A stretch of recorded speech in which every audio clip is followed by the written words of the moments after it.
What's up, guys? Welcome to the Online Therapist channel. My name is Eddie Reyes, licensed psychotherapist. I'm glad to be back. We moved around, as you can see, kind of have another camera here. And just to have a little bit more fun, I have more fun doing these videos. I really enjoy them. But today we have something kind of like a little mini hack, right, in communication. Something that I do not only in my own life and my my professional career or my personal life. This is one thing that I like to do when speaking with my clients, and a lot of therapists use this technique. But this is a very simple technique, and it's something that it's so insignificant on the surface, but in actual, if you actually carry out this technique, it's really powerful. And I want to share that with you today. And we're going to get into it and how it can help you and become an effective communicator. But before we start, I want you to click like and subscribe to the YouTube channel. We get this content out there, okay? So when I'm talking to people who are struggling with communication, whether it's relationships, whether it's a marriage, or whether it's communicating, to themselves, and you do have a relationship with yourself, and there's questions that sometimes you got to ask yourself and communications within yourself to figure out. There's a word that we use a lot, and it has its moments where it's useful, but sometimes I think when you're trying to solve a problem, it's not so good. And you can use this with your partner, you can use this with your friends, you can use this even with your children, and it's the word why. A lot of times the word why is very, very, it yields a lot of power to answer, like, why did you do that? Why didn't you call me? Why would you X, Y, Z? And that's kind of like the default word that we use.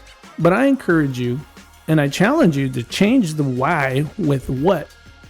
What is a better word to trying to solve the problem and find out exactly what caused whatever you're trying to solve? It's something that I use with my clients instead. And if they say something like, I did not tell my friends how I really felt about them ignoring me, and instead of, if I were to say, well, why did you do that? It's just not a helpful question to analyze that correctly. So what we tend to do as therapists is to say, well, what made you not want to tell them?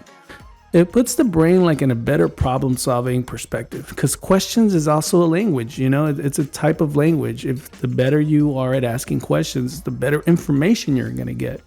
So when we use the word why, it just tends to not really break it down.